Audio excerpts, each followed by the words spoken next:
Assalamualaikum warahmatullahi wabarakatuh. Selamat pagi. Selamat pagi dokter. Pagi ini kita ada acara untuk ngopi pagi deh. Ngobrol bareng sudah ada di narasumber kami yaitu Dokter Ismi. Beliau dokter yang sedang menjalani pendidikan dokter spesialis di Universitas Negeri Surakarta nih dok. Iya, Universitas Negeri 11 Maret ya. Baik, untuk pagi ini tema bincang-bincang kami yaitu dengan cegah stunting, nutrisi pada masa emas 1000 hari kehidupan. Langsung saja ya dok. Ya, silakan. Stunting ini akhir-akhir ini banyak diperbincangkan di antara mungkin ibu-ibu atau ayah dengan anak di bawah usia 2 tahun. Ini apa sih dok sebenarnya stunting itu? Jadi stunting itu adalah permasalahan di Indonesia, di mana di Indonesia itu termasuk urutan kelima di dunia. Jadi cukup tinggi angkanya di Indonesia. Di mana stunting itu merupakan suatu perawatan pendek. Jadi perawatan pendek dia disebabkan oleh adanya malnutrisi kronis. Jadi efek jangka panjang dari kekurangan zat gizi itu merupakan stunting ya, perawatan pendek. Di mana perawatan pendek itu sendiri tidak hanya secara gangguan dari pertumbuhan secara linear saja, tetapi nanti ada hubungannya dengan gangguan kognitif, gangguan perkembangan, kemudian lainnya. Terus ini dok, misalkan anak dengan perawatan pendek, apakah semua anak dengan perawatan pendek itu bisa dikatakan stunting? Atau mungkin lebih jelasnya bagaimana cara membedakan anak yang pendek karena stunting atau memang si anak ini pendek karena memang kedua orang tuanya pendek juga dokter. Jadi stunting itu harus kita deteksi dini ya. Jadi sebelum usia 2 tahun. Kenapa? Karena kalau kita terlambat mendeteksi yang akibatnya yang akan ditimbulkan yaitu dampak yang irreversible, artinya sulit untuk diobati atau sulit untuk dikembalikan lagi karena dari stunting itu sendiri nanti kan kita tidak hanya membahas masalah tinggi badan. Jadi bagaimana untuk screening diawali dari dia masa neonatus ya, pada masa bayi. Bagaimana penambahan berat badannya, maka tidak hanya kita men-screening dari tinggi badannya saja. Jadi bagaimana berat badannya, penambahan berat badannya, apakah sudah sesuai dengan standar penambahan berat badan sesuai usia yang dapat kita lihat di WHO ya. Kemudian dari tinggi badannya itu sendiri ya, dari tinggi badan, kemudian dari lingkar kepalanya. Jadi tidak hanya dari masalah tinggi badan, nanti misalkan dia pendek tetapi juga kurus, jadi berat badannya itu di bawah -2 standar deviasi ya. Jadi kalau screening pada anak-anak bisa kita lihat di antropometri. Sekarang banyak di online ya, itu aplikasi-aplikasi untuk mendeteksi dini dari stunting itu. Dari ibu-ibu sekarang kan sudah zaman modern, sudah pada pinter gadget ya. Jadi bisa diunduh di aplikasi antropometri pada anak. Di situ ada grafik itu nanti ada yang grafik berat badan menurut usia, tinggi badan menurut usia, kemudian lingkar kepala menurut usia. Jadi setiap bulan diplotkan. Jadi kalau sudah ada tanda-tanda dia tidak naik berat badannya, kemudian tanda-tanda dia di bawah -2 standar deviasi ya, kalau di grafik pertumbuhan, maka harus warning ya, sudah harus waspada. Untuk membedakan dok ini karena misalkan dia usianya lebih dari 2 tahun, ini karena perawakannya pendek, karena memang dari ayah dan ibunya memang pendek atau gimana dok? Ya kita lihat dulu dari berat badannya gimana. Kalau dia memang kurus ya, pendek, kurus, kita harus lacak dulu apakah dia ada malnutrisi. Malnutrisi itu penyebabnya kan bisa karena memang dia intake yang tidak adekuat, ya, atau kebutuhan nutrisinya dia meningkat. Jadi tandanya dua. Misalnya kita lihat dari intake-nya yang tidak adekuat. Kenapa kok intake-nya yang tidak adekuat? Bisa karena pola asuh yang tidak tepat, ya. Jadi ketidaktahuan dari ibu bagaimana misal pada 2 tahun pertama bagaimana membuat empati, ya, empati yang benar. Kemudian mungkin karena ekonomi, ya, kemiskinan, ya, itu menjadi salah satu masalah besar di kurangnya intake atau penyebab lain.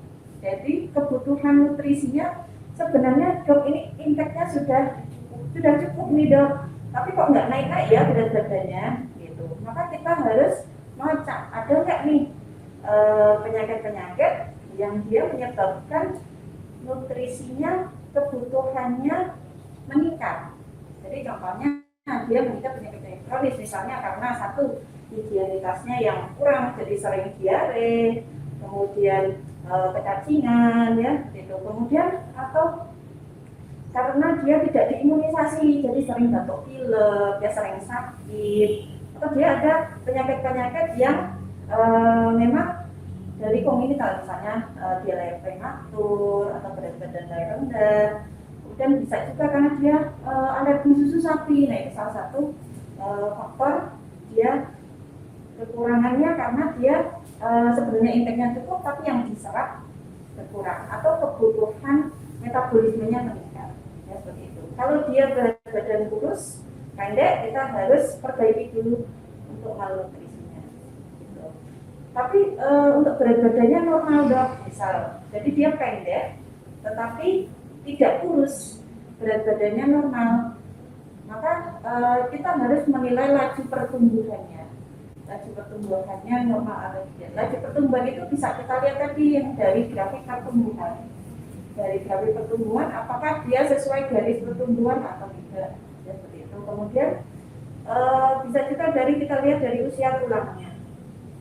Kalau dia normal, ya, jadi laju pertumbuhannya normal, kemudian usia tulangnya sesuai dengan usia kronologis si pasien, ya bisa jadi karena tinggi potensi genetik dari bapak dan ibunya memang pendek, bisa dikarenakan karena memang perawatan pendek. Tetapi kembali lagi sebelum usia 2 tahun kita harus belajar dulu nutrisinya, karena nutrisi di 1000 hari pertama kehidupan, mulai dari dia konseptus, ya, dari dalam kandungan, ya, sampai dengan usia 2 tahun itu merupakan masa emas pertumbuhan, ya, baik itu pertumbuhan otot, terutama otak, ya, karena pada saat itu pada usia 1000 hari pertama kehidupan itu akan terbentuk, ya, terjadi sinaptogenesis, ya, jadi pembentukan dari otak, saraf-saraf otak, jadi kecerdasan otak itu tergantung dari 2 tahun pertama kehidupan. Seperti itu. Kemudian mungkin tadi dokter menyebutkan bahwa memang stunting itu awalnya malnutrisi yang berjalan kronis. Dari malnutrisi itu apakah nanti akan berpengaruh ke kognitif anak dok? Mungkin untuk sampai ke dewasa tua untuk kognitifnya apakah juga berpengaruh? Ya, jadi seperti yang saya jelaskan tadi bahwa warning atau tanda awal adanya stunting itu adalah weight faltering, artinya penurunan berat badan atau penambahan berat badan yang tidak sesuai target, ya, jadi dia kurus.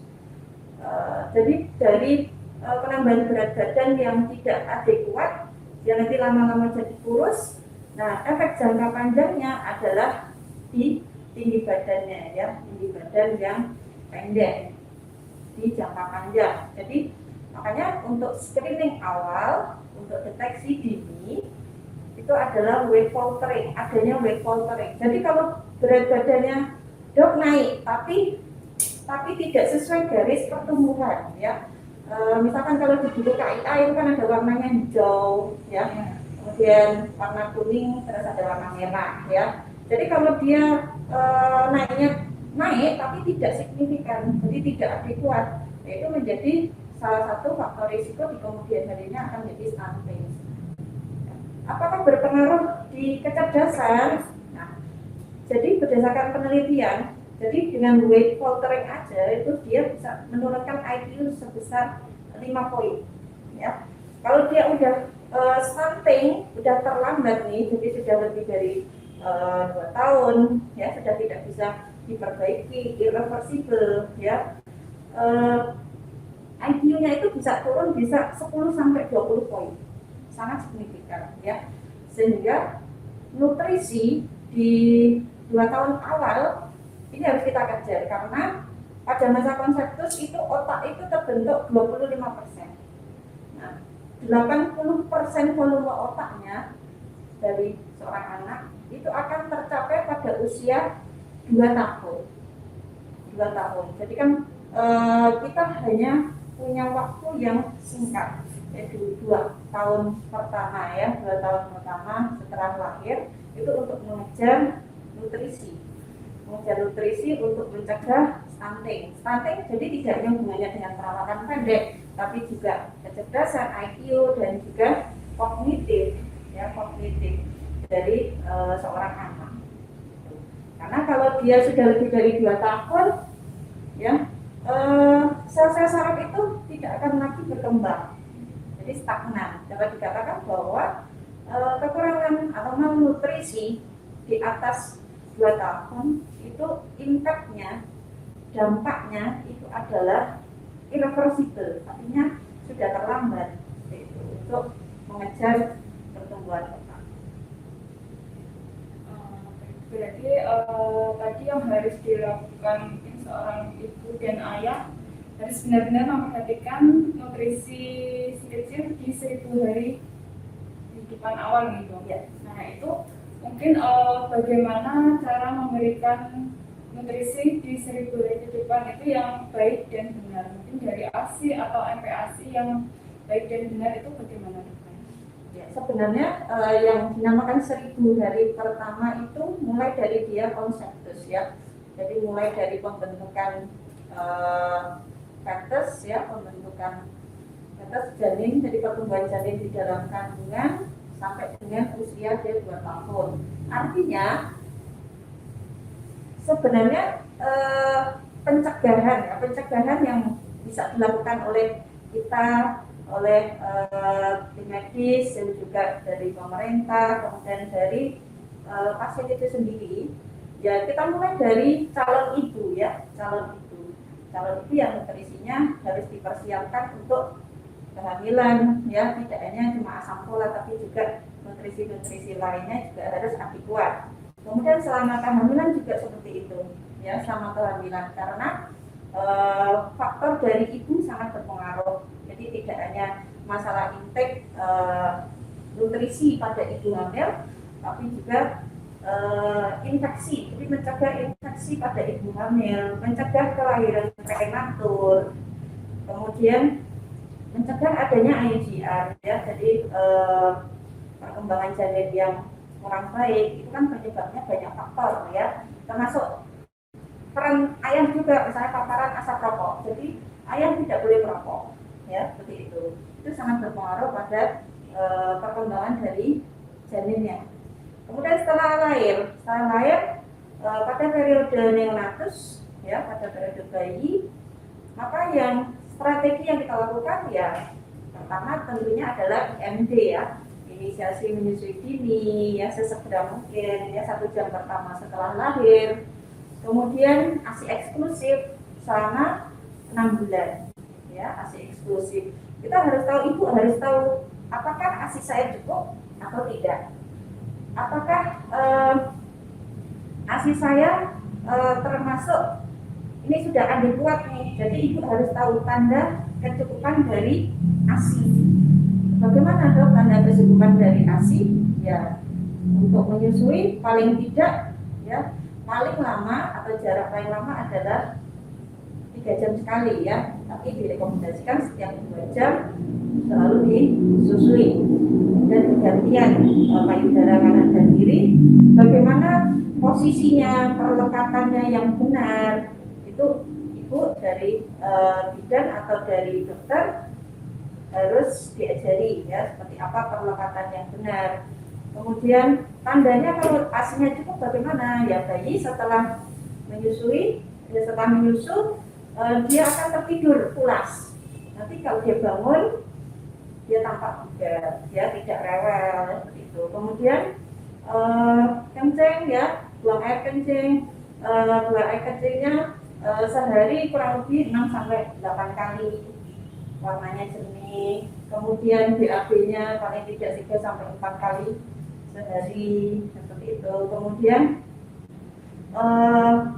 setelah menyusui maka payudara itu akan dari penuh dia akan jadi kosong ya seperti itu. Kemudian kalau posisinya benar maka ibu tidak akan merasakan sakit ya pada saat disusui. Kemudian kita harus lihat juga misalkan dok ASINya tidak cukup, maka kita tidak boleh memaksakan ya, misalkan wah ini harus ASI eksklusif nih 6 bulan. Ya memang program kita adalah direkomendasikan untuk ASI eksklusif 6 bulan. Tetapi kalau memang tanda kecukupan ASINya itu tidak terpenuhi, sudah dilakukan berbagai cara, ibu sudah makannya sudah adekuat, gizinya cukup, tapi kalau memang tidak mencukupi ASINya ya tidak perlu dipaksakan, artinya dia harus menambah ya, bisa ASI donor ya.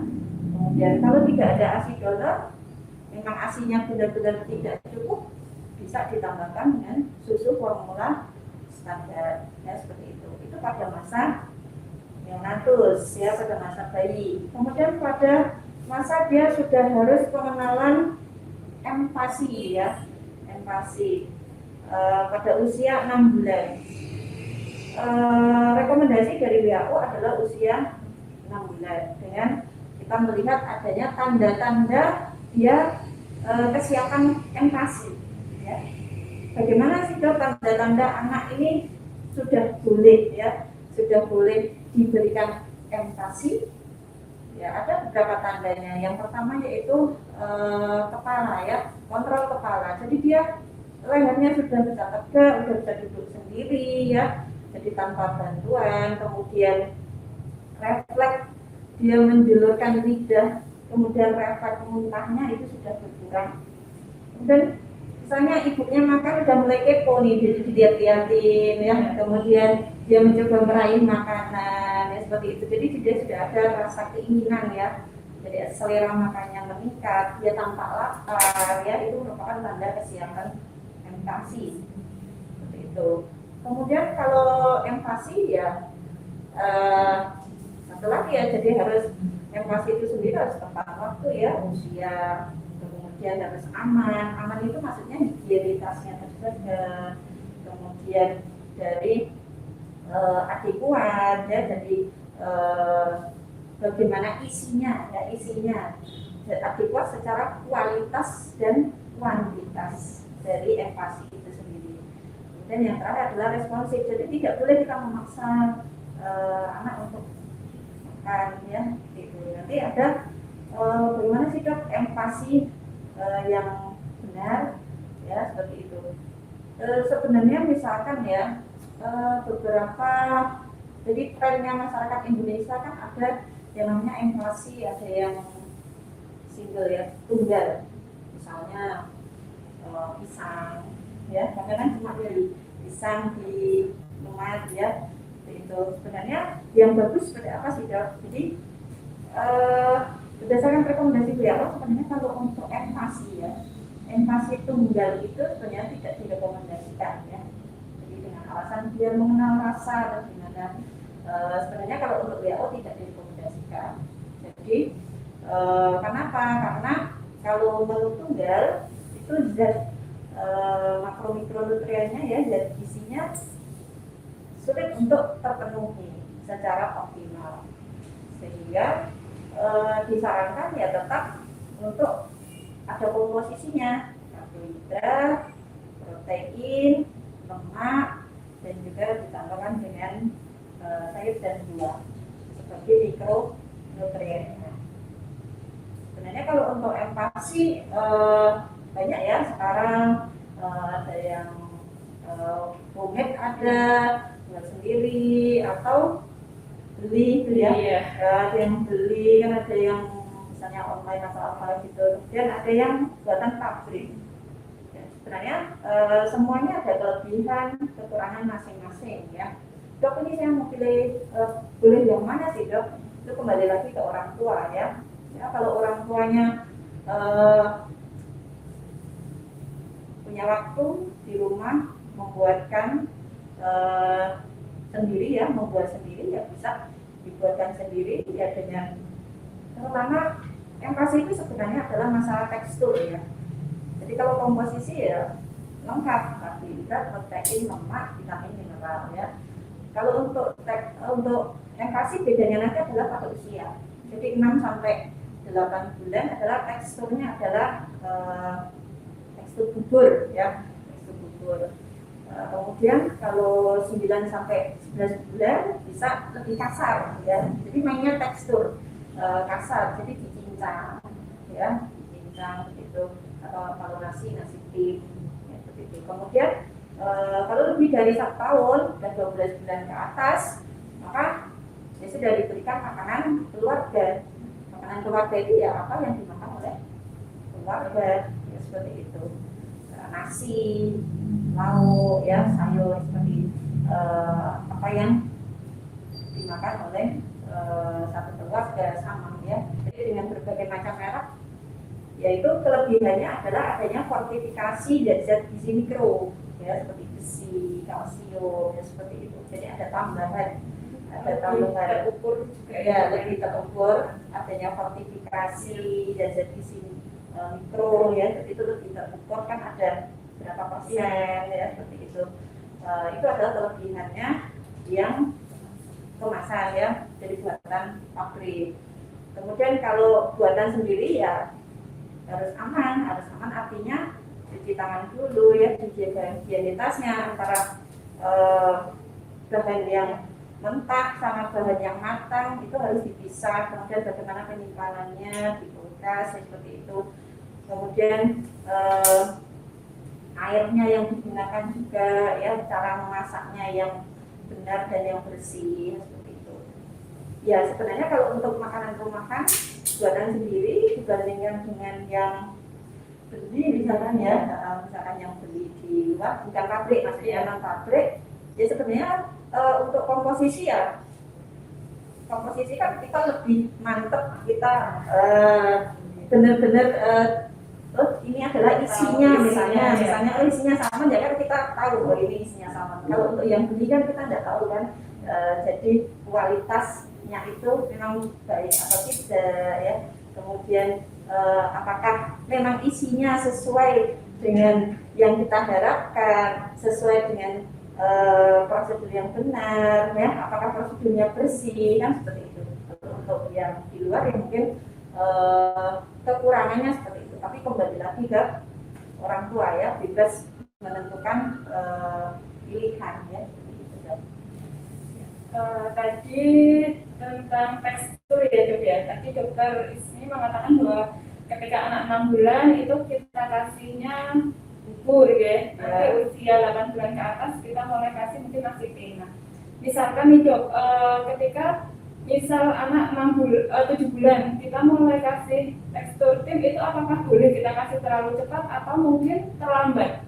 Jadi misalkan anak sudah sampai usia 1 tahun tapi kita masih kasihnya bubur terus, itu apakah boleh dokter? Apakah nanti berpengaruh ke mungkin otot-otot di mulut atau bagaimana? Ya, ini kan hubungannya dengan kita mengenalkan tekstur ya, tekstur. Jadi artinya ya sesuai dengan rekomendasi WHO misal usianya dia sudah 9 bulan, ya boleh kita naikkan teksturnya. Mungkin kan karena 1 ke 3 tahun dari ibu. Pertama biasanya adalah pola pikir, pola asuh dari ibu. Oh, nanti takut dok keselak atau gimana. Jadi pada usia jadi 6 sampai 8 bulan, 6 sampai 8 bulan. Jadi kan kita mulainya itu 6 bulan. Jadi kita berikannya pun kan juga bertahap. Jadi cuma 2 sampai 3 sendok saja ya. Nanti lama-lama bertahap naik yang jadi setengah mangkok ya, setengah mangkok kecil usia ukuran 250 gitu ya, setengah mangkok, naik volume, kemudian naik tekstur di usia 9 bulan. Artinya ya memang dia udah siap untuk menerima tekstur yang lebih kasar. Gunanya adalah karena apa? Diharapkan kan nanti dia udah finger food ya. Jadi usia 9 bulan ke atas itu udah finger food, jadi sudah boleh dikasih regal ya yang bisa dia gigit ya, bisa dia gigit. Itu udah mulai ada pertumbuhan gigi ya. Jadi kan makanan-makanan yang kasar seperti itu kan tujuannya juga untuk merangsang ya giginya ya. Jadi tujuannya adalah mempersiapkan anak untuk dia bisa makan makanan rumahan di usia 1 tahun.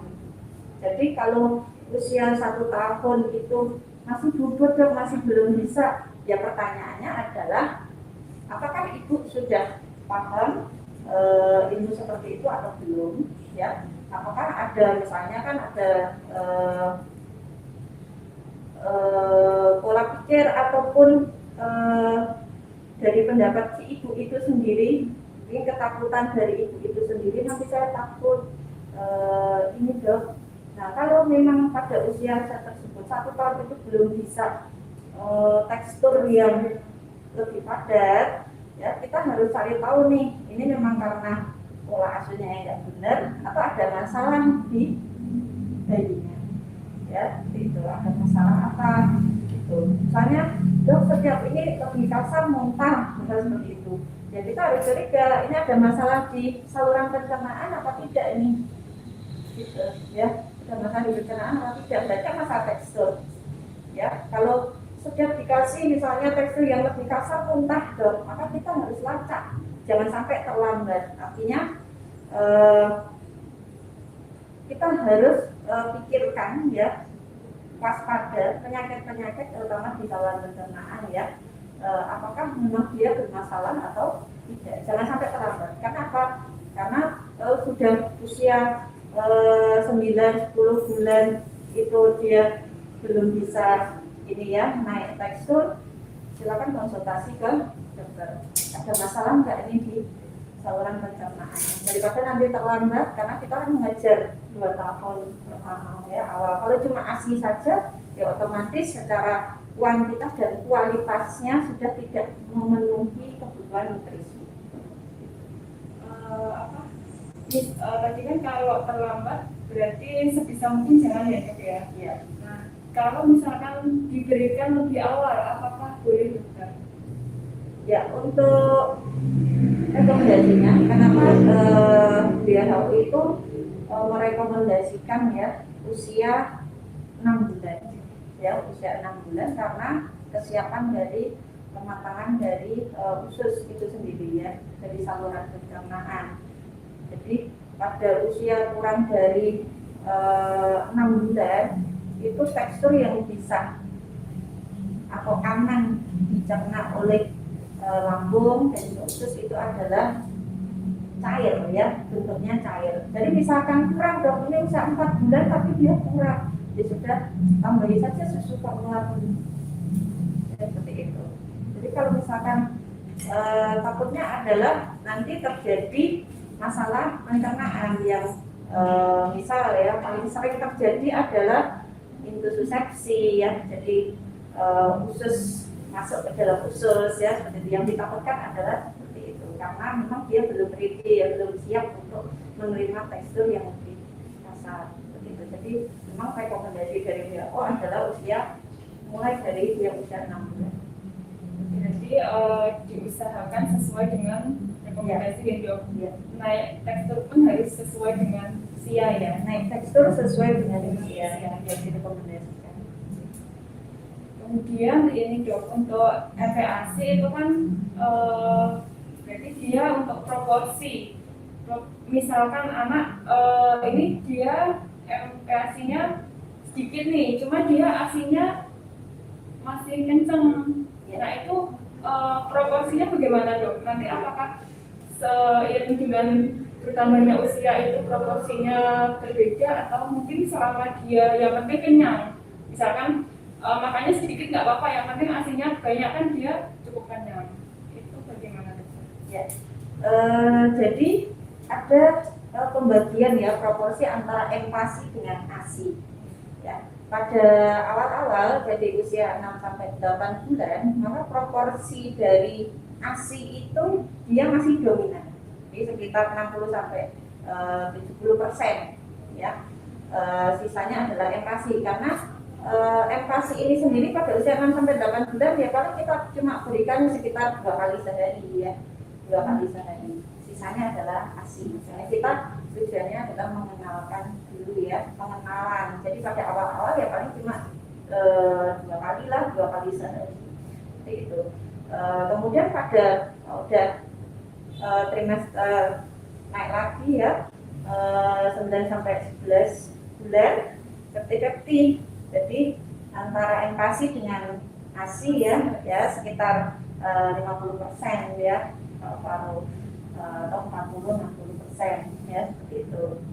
Jadi dia lebih banyak, jadi MPASI-nya ditambah, jadi sehari bisa 3 sampai 4 kali ya, dengan volume yang lebih banyak ya, seperti itu.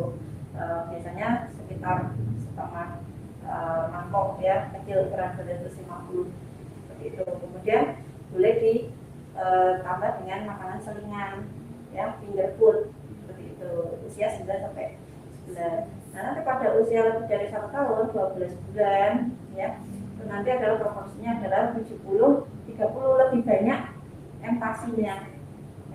Jadi sehari bisa 3 sampai 4 kali ya. Kemudian ditambahkan volumenya. Jadi ASI itu hanya selingan ya. Jadi ASI-nya lebih sedikit, paling sehari cuma 2 sampai 3 kali. Kemudian untuk ini yang paling banyak dikeluhkan ibu-ibu itu kan mungkin cara pemberian MPASI, maksudnya gini, waktunya atau mungkin di mana anak itu pasti mau gitu loh disuapin, kan biasanya sudah dibikinkan tapi ternyata dia nggak mau makan. Nah itu cara mensiasati bagaimana dokter? Nah, itu namanya feeding rule ya. Feeding rule itu jadi kita harus memperhatikan yang pertama adalah jadwal. Jadi kita membuat semacam jadwal makan, ya, jadwal makan. Jadi misalkan dia sudah MPASI ya, MPASI-nya misalnya usia 9 bulan ke atas misalkan ya. Jadi memang dia sudah siap-siap untuk makan pokok ya. Jadi ada jadwal makan pagi, ya, kemudian ada ASI ya, diselingi 2 jam terus ASI, kemudian makanan selingan ya, finger food, kemudian di situ makan siang. Nah, jadi setiap 2 jam itu ada jadwal makannya, ya, itu setiap 2 jam. Jadi nanti tetap ada makan pagi, makanan utama ya, MPASI-nya, makan pagi, makan siang, dan makan sore. Jadi pemberian ada jadwal makannya. Nah, setiap kali jadwal makan itu kita cuma diberi waktu 30 menit. Kasih anak itu waktu makan 30 menit. Ya, 30 menit. Tidak boleh lebih dari itu. Tidak boleh. Kalau tidak mau udah ya sudah. Gitu. Ya, 30 menit, tidak boleh lebih lama dari itu. Kemudian yang kedua adalah masalah lingkungan. Jadi tidak boleh ada distraksi. Jadi misalkan diberi makan sambil nonton TV, diberi gadget, yang dikasih mainan, itu sebenarnya tidak boleh. Biarkan dia fokus ke makanannya, ya. Fokus ke makanannya itu kan juga menimbulkan interaksi yang baik ya antara ibu dengan bayinya. Ya, jadi tidak boleh ada distraksi yang mengganggu. Kita tidak boleh dikasih gadget, tidak boleh dikasih mainan, tidak boleh sambil nonton TV ya. Gitu. Jadi dia fokus untuk makan, ya. Jadi tidak boleh ada yang mengalihkan penglihatannya, ya, seperti itu. 30 menit tidak boleh dipaksakan, ya, tidak boleh dipaksakan. Kemudian prosedurnya yang benar itu tadi ya, jadi tidak ada paksaan, ya, anak sampai di paksa-paksa itu tidak boleh. Kalau dia sudah 30 menit tidak mau, ya sudah, tidak bisa berikan lagi. Gitu. Nanti jam makan siang dicoba lagi, ya seperti itu. Jadi dan tidak boleh memberikan ASI itu 2 jam sebelum makan besar atau sebelum empasi. Karena apa? Karena bayi itu akan kenyang duluan, dia tidak mau makan, ya. Jadi tidak boleh memberikan ASI atau tidak boleh memberikan susu formula ya. Yang intinya yang kenyang-kenyang ya. 2 jam sebelum makan besar. Ya, seperti itu. Itu prosedurnya seperti itu. Jadi misal sambil jalan-jalan nih kan seringnya gitu dok, sambil jalan kasih makan itu sebenarnya kurang pas ya mungkin ya. Sebenarnya itu distraksi ya. ya. Jadi distraksi ya. Jadi memang anak belajar makan dengan meja ya, dengan meja ini ya, duduk fokus untuk makan.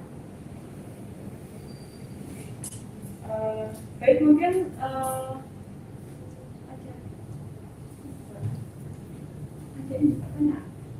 mungkin ada pertanyaan dok ini dari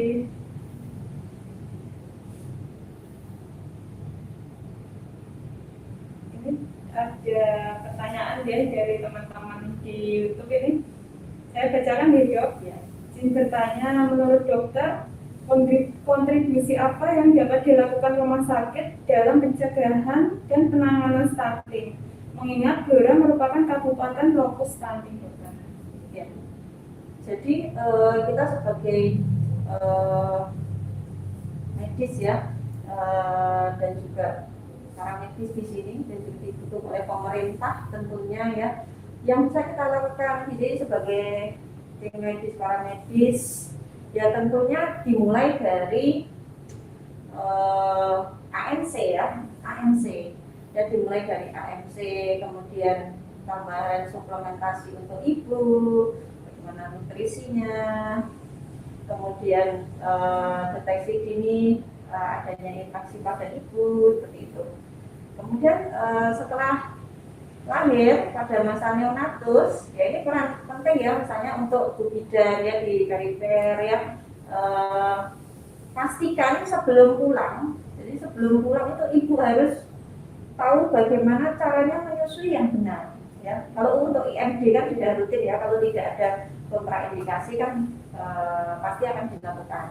Kemudian itu tadi sebelum pulang, jadi harus latihan netek dulu, latihan netek.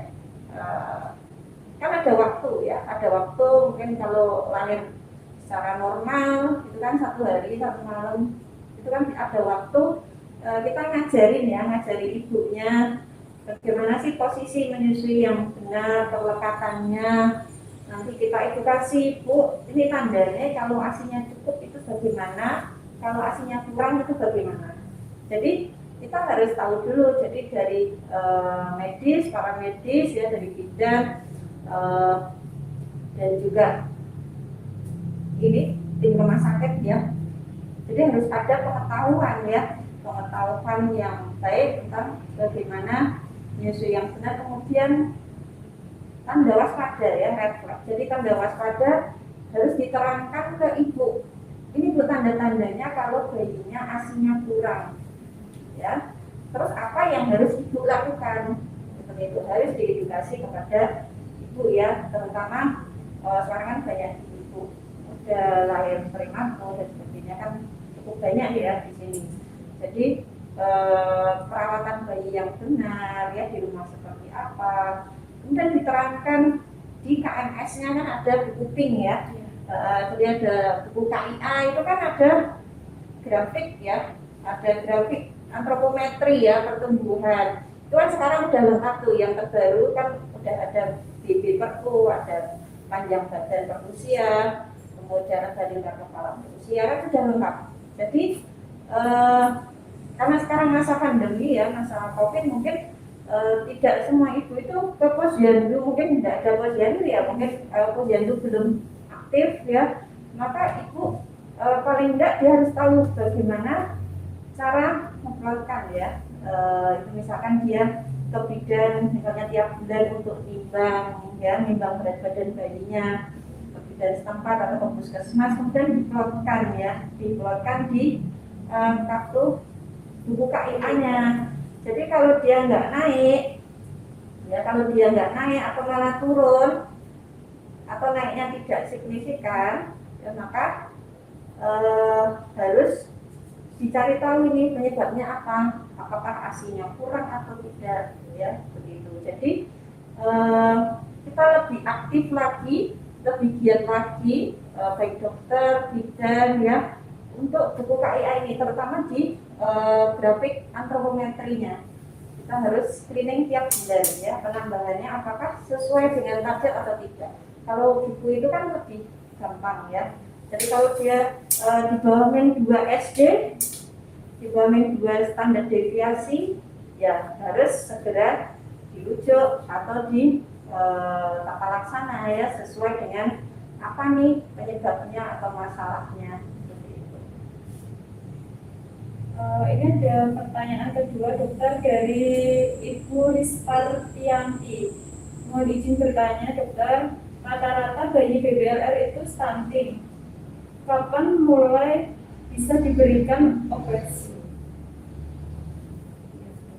Ya, kalau zinc kemudian ya besi ya, itu memang pada saat bayi pulang itu sudah bisa diberikan pada saat pulang ya. Jadi kalau untuk zat besi itu sendiri kan nanti sampai usia 2 tahun ya, usia 2 tahun.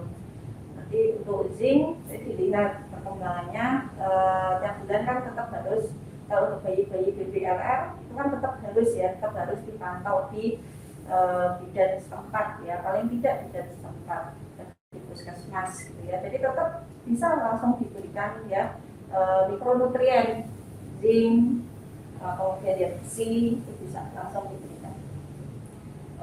Untuk pemberiannya itu apakah perlu dilakukan cek dulu dokter? Apakah kalau misalkan dia prematur langsung jadi itu memang obat suplementasi, bukan saja suplementasi rutin untuk bayi prematur atau BBLR. Kalau untuk bayi dengan bayi sehat itu apakah boleh, kapan bisa diberikan? Untuk bayi cukup bulan, sebenarnya kalau dari ini ya, kalau dia cukup bulan, yang perlu, yang direkomendasikan itu adalah besi ya, zat besi. Ya, zat besi ada mulai usia 4 bulan ya, 4 bulan sampai dengan usia 2 tahun ya.